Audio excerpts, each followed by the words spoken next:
Երբ Զրադաշտը այս բառերը ասաց, դարձյալ նայեց ժողովրդին ու լուռ կացավ։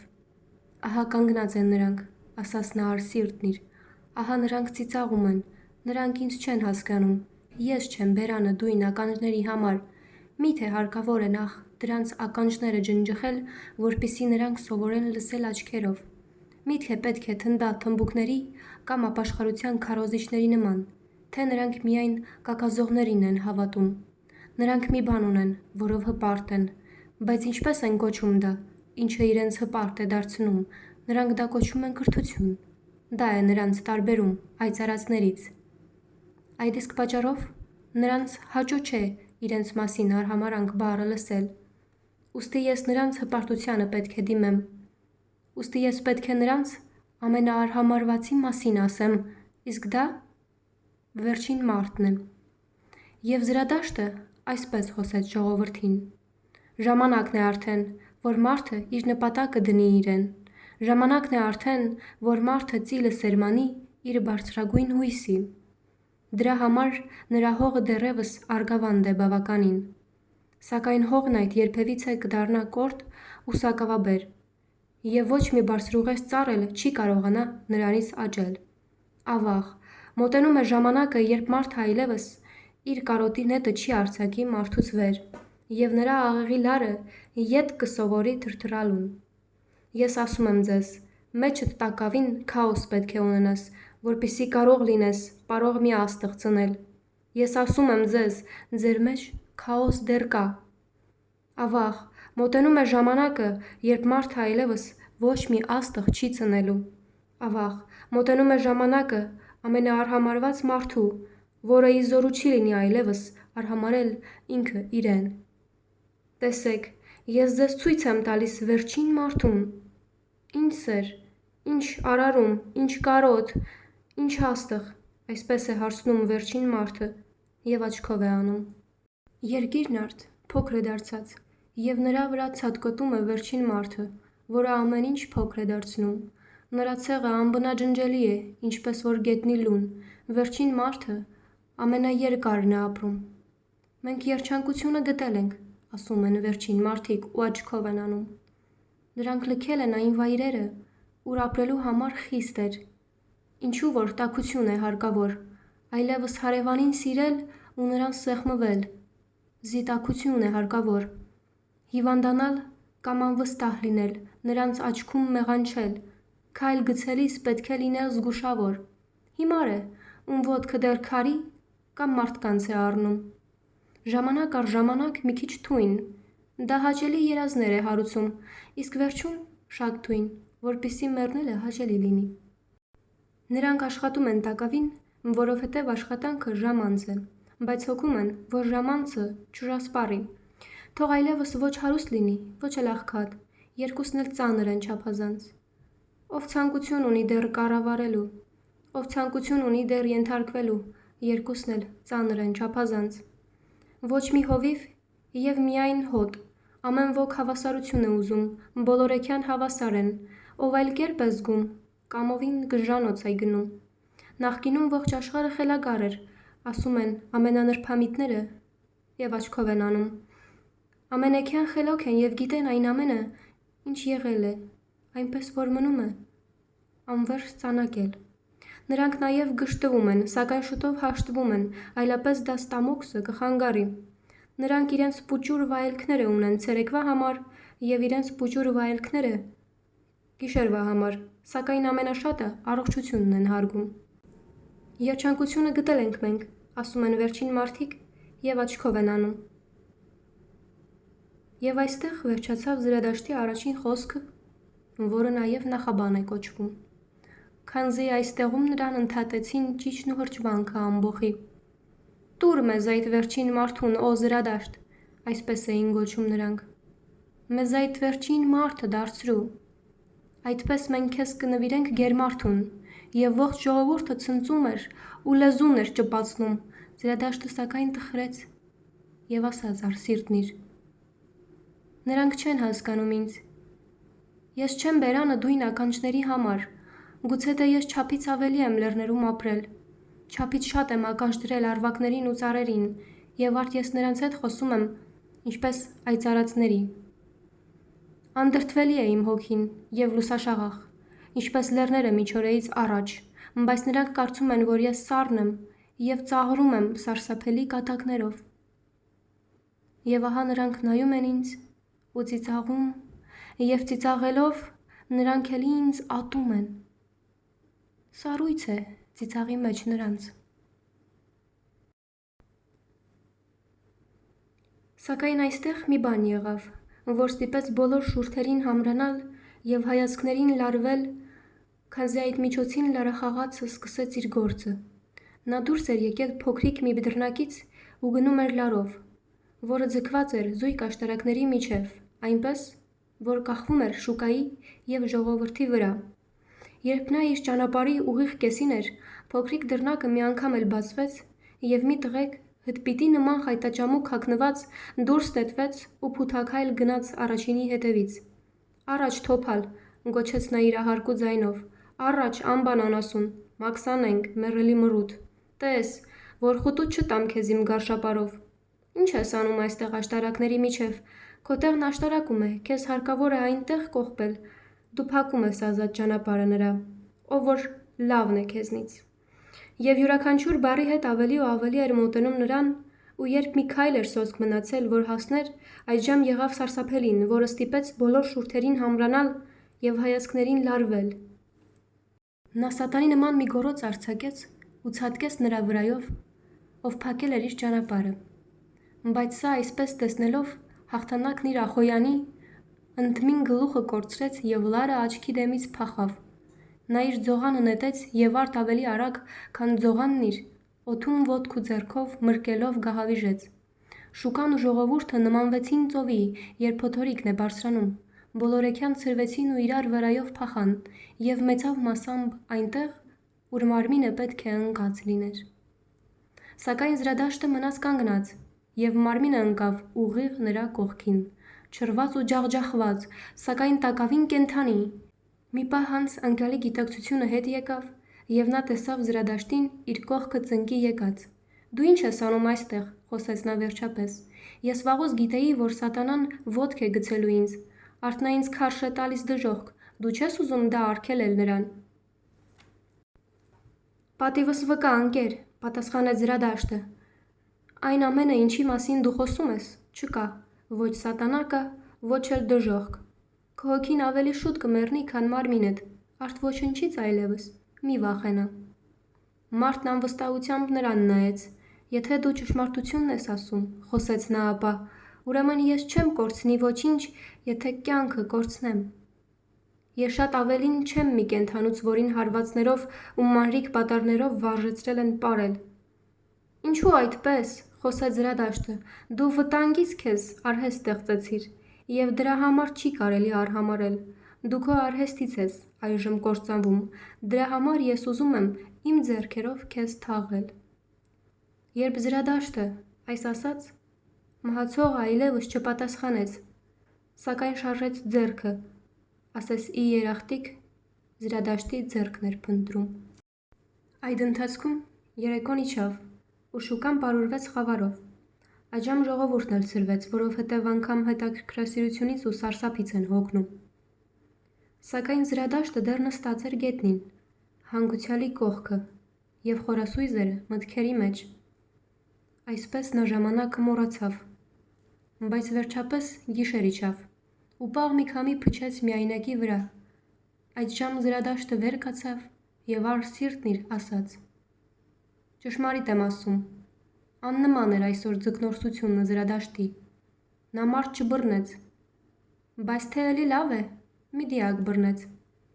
Քստումնելի է գոյությունը մարդու եւ մեկընդմիշտ զուրկ իմաստից, ոմն խեղկատակ կարող է նրա բախտը դառնալ։ Ես ուզում եմ մարդկանց իրենց գոյության իմաստը ուսուցանել։ Այդ գերմարդն է, կայծակը, մարդմթին ամպից։ Սակայն ես դեռ հեռու եմ նրանցից, եւ իմ միտքը չի խոսում նրանց մտքերի հետ։ Ես մարդկանց համար տակավին մի մեջտեղ եմ խելագարի եւ դիակի միջև։ Խավար է գիշերը, խավար են ուղիները զրադաշտի։ Գնանք, դու պաղ ու փայտացած իմ ուղեկից։ Ես քեզ տանելու եմ այնտեղ, ուր ես իմ ձեռքերով եմ թաղելու քեզ։ Երբ Զրադաշտը սա ասաց, արսիրտը իր դիակը շալակը գցեց ու ճանապարհ ընկավ, բայց դեռ 100 քայլ էլ չէր հասցրել անել, երբ մի մարդ ընկվեց նրա կողքին ու ականջին փսփսաց։ Եվ ինչ, նա որ սկսեց խոսել խեղկատակն էր աշտարակի։ «Հեռացիր այս քաղաքից, ո Զրադաշտ», ասաց նա, «այստեղ քեզ չափազանց շատերն են ատում։ Քեզ ատում են բարիներն ու արդարները, և նրանք քեզ իրենց թշնամին ու անարգիչն են կոչում։ Քեզ ատում են հավատավորները ճշմարիտ հավատի, և նրանք քեզ ամբոխի վտանգն են համարում։ Քո բախտից է, որ քեզ վրա ծիծաղում էին։ Ճշմարիտ, դու խոսում էիր խեղկատակի հանգույն։ Քո բախտից էր, որ դու կպար այս սատկած շանը։ Երբ դու քեզ այդպես նվաստացրիր, դու այսօր փրկեցիր ինքդ քեզ։ Սակայն հեռացիր այս քաղաքից, կամ էլ ես վաղը քեզ վրայով կթռչեմ, ողջս վրայովդ մեռյալիդ։ Եվ այս ասելով մարդն այդ չքվեց, իսկ Զրադաշտը շարունակեց իր ճանապարհը մթին փողոցներով։ Քաղաքի դարպասի մոտ նրան հանդիպեցին գերեզմանափորները։ Նրանք ջահով լուսավորեցին նրա դեմքը, ճանաչեցին Զրադաշտին և երկար հռհռացին նրա վրա։ Զրադաշտը քարշ է տալիս շան լեշը, կեցցե Զրադաշտը, գերեզմանափոր է դարձել։ Քանզի մեր ձեռքերը շատ մաքուր են այդ խորտիկի համար։ Չլինի թե Զրադաշտը կամենում է թռցնել սատանայից նրա պատառը։ Այդպես էլ կա։ Արդ լավ ընթրիք կամենանք նրան։ Եթե միայն սատանան ավելի լավ գող չէ, քան Զրադաշտը։ Նա երկուսին էլ կթռցնի, նա երկուսին էլ կխժռի։ Ու նրանք ծիծաղում էին միասին և քչփչում գլուխ գլխի։ Զրադաշտը բառ իսկ չասաց և գնաց իր ճանապարհով։ Երբ նա 2 ժամ քայլել էր անտառների ու ճահճուտների միջով, քանիցս լսեց գայլերի սովյալ ոռնոցները, և նրան էլ սովը համակեց։ Այդժամ նա կանգ առավ մենավոր մի տան մոտ, որում լույս էր վառվում։ «Սովը հարձակվում է վրաս», ասաց Զրադաշտը, «ինչպես ելուզակ։ Անտառներում ու ճահճուտներում է իմ սովը վրա տալիս և խորին գիշերվա մեջ։ Զարմանալի են իմ սովի քմահաճույքները։ Հաճախ նա համակում է ինձ լոկ ճաշից հետո, իսկ այսօր ողջ օրը չէր հայտնվել, բայց որտե՞ղ էր նա մնացել»։ Եվ ընծմին Զրադաշտը թակեց տան դուռը։ Ծեր մի մարդ հայտնվեց, նա ձեռքին լույս ուներ և հարցրեց. «Ո՞վ է գալիս ինձ մոտ և դեպի իմ քունը զազիր»։ «Մի ողջ և մի մեռյալ», պատասխանեց Զրադաշտը։ «Կերակրիր ինձ և ծառավս հագեցրու, ես ցերեկը մոռացել էի դրանց մասին»։ Նա, ով կերակրում է սովյալին, սեփական իր հոգին է զորացնում, այսպես է ասում իմաստնությունը։ Ծերը հեռացավ, սակայն իսկույն հետ եկավ ու Զրադաշտին հաց և գինի առաջարկեց։ «Չար մի վայր է սա սովյալի համար», ասաց նա, «դրա համար էլ ես ապրում եմ այստեղ։ Մարդ ու գազան ինձ՝ ճգնավորիս մոտ են գալիս։ Բայց ուղեկցիդ նույնպես ապսպրիր ուտել և խմել, նա հոգնած է, քանզ դու»։ Զրադաշտը պատասխանեց. «Մեռած է ուղեկիցն իմ։ Ինձ շատ դժվար կլինի դա համոզել նրան»։ «Դա իմ գործը չէ», մրթմրթալով ասաց ծերը, «ով բախում է իմ դուռը, պետք է նաև վերցնի այն, ինչ ես առաջարկում եմ նրան՝ կերեք և ողջ լերուկ»։ Այնուհետև Զրադաշտը ևս 2 ժամ քայլեց ու վստահեց ճանապարհին և աստղերի լույսին։ Զինա սովոր գիշերաշրջիկ էր և սիրում էր նայել ամենայն քնածի դեմքին։ Բայց երբ առավոտը բացվեց, Զրադաշտն իրեն գտավ խուլ մի անտառում և այլևս ոչ մի ուղի չէր երևում։ Այդժամ նա մեռյալին դրեց մի ծառի փչակում իր գլխից վերև, քանզի կամենում էր նրան պահպանել գայլերից, իսկ ինքը մեկնվեց գետնին, մամուռների վրա, և իսկույնևեթ նա քուն մտավ, հոգնած մարմնով, բայց անսասան հոգով։ Երկար քնեց Զրադաշտը, և ոչ միայն արշալույսը սահեց նրա դեմքի վրայով, այլև օրը մինչև կեսօր։ Վերջապես նա բաց արեց աչքերը, զարմացական նայեց Զրադաշտը անտառի և լռության մեջ, զարմացական նայեց իր խորքերը նա։ Ապա իսկույն վեր կացավ, ինչպես նավազ, որը հանկարծակի ցամաք է տեսել, և ցնծաց. Նա մի նոր ճշմարտություն տեսավ, և նա այդժամ այսպես խոսեց առ սիրտն իր. «Լույս իջավ ինձ վրա, ես ուղեկիցների կարիք ունեմ, կենդանի, և ոչ մեռած ուղեկիցների ու դիակների, որոնց տանում եմ հետս, ուր ես եմ ուզում։ Այլ ես կենդանի ուղեկիցների կարիք ունեմ, որոնք կհետևեն ինձ, որովհետև ուզում են հետևել իրենք իրենց, և հենց այնտեղ, ուր ես եմ ուզում։ Լույս իջավ ինձ վրա, զրադաշտը ոչ թե ժողովրդի հետ պիտի խոսի, այլ ուղեկիցների։ Զրադաշտը չպետք է հոտի հովիվ կամ շուն դառնա։ Շատերին հրապուրել քաշել հոտից, ես դրա համար եմ եկել։ Պիտի փրփրեն ինձ վրա և ժողովուրդ, և հոտ, զրադաշտը կամենում է, որ ավազակ կոչեն հովիվները իրեն։ Հովիվներ եմ ասում, սակայն նրանք իրենց բարիներն ու արդարներն են կոչում։ Հովիվներ եմ ասում, սակայն նրանք ճշմարիտ հավատի հավատավորներն են իրենց կոչում։ Նայեք բարիներին ու արդարներին, ում են նրանք առավելս ատում, նրան, ով փշրում է տախտակները իրենց արժեքների ավերողին, հանցավորին, բայց դա արարողն է։ Նայեք հավատավորներին ողջ հավատի, ում են նրանք առավելս ատում, նրան, ով փշրում է տախտակները իրենց արժեքների ավերողին, հանցավորին, բայց դա արարողն է։ Ուղեկիցներ է արարողը փնտրում, և ոչ դիակներ, և ոչ էլ հոտեր ու հավատացյալներ, արարողը փնտրում է համաարարողներ, նրանց, ովքեր նոր արժեքներ են գրում նոր տախտակներին։ Ուղեկիցներ է արարողը փնտրում, և իր հետ միասին հունձք անողներ, զի նրա մեջ ամենայն ինչ հասուն կանգնած է հունձքի համար, սակայն նրան պակասում է 100 մանգաղ, ահա թե ինչու նա հասկերն է պրճոկում և սրտողած է։ Ուղեկիցներ է արարողը փնտրում և այնպիսիք, ովքեր գիտեն իրենց մանգաղները ծեծել։ Ոչնչացնողներ պիտի կոչվեն դրանք և արհամարհողներ չարերի ու բարիների։ Սակայն դրանք հունձք անողներ են և տոնտոնողներ։ Իր հետ միասին արարողներ է զրադաշտը փնտրում, իր հետ միասին հունձք անողներ և իր հետ միասին տոնտոնողներ է զրադաշտը փնտրում։ Հոտերի, հովիվների և դիակների հետ ինչ ունի նա արարելու։ Եվ դու, Անդրանիկ, իմ ուղեկից, մնաս բարյավ։ Ես լավ թաղել եմ քեզ փչակում քո ծառի, ես լավ թաքցրել եմ քեզ գայլերից։ Սակայն ես քեզանից բաժանվում եմ, ժամանակը հասավ։ Աշալույսից մինչ աշալույս մի նոր ճշմարտություն ինձ բացվեց։ Ես ոչ հովիվ եմ ուզում լինել, ոչ էլ գերեզմանափոր։ Ոչ էլ արդեն ես ժողովրդի հետ եմ կամենում դարձյալ խոսել, վերջին անգամ մեռյալի հետ ես խոսեցի։ Արարողներին, հունձք անողներին, տոնտոնողներին եմ ես ուզում միանալ, ես ծիածանն եմ կամենում նրանց ցույց տալ և բոլոր աստիճանները գերմարդու։ Ես մենակյացներին եմ կամենում իմ երգը երգել, և երկյացներին, և ով դեռ ականջ ունի անլուրի համար,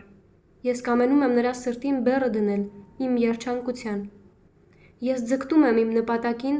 ես իմ ուղին եմ ընթանում, վարանյալների և զլացողների վրայով ես կթռչեմ, և արդ թող իմ երթը նրանց կործանումը լինի։ Այսպես խոսեց զրադաշտը առ սիրտը իր, երբ արևը կեսօրին էր կանգնած,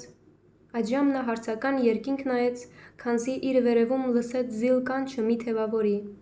և տես, մի արծիվ էր լայնատարած պտույտներով ճախրում օդում, և մի օձ էր կախված նրանից, ոչ որպես ավար, այլ հանցքույր,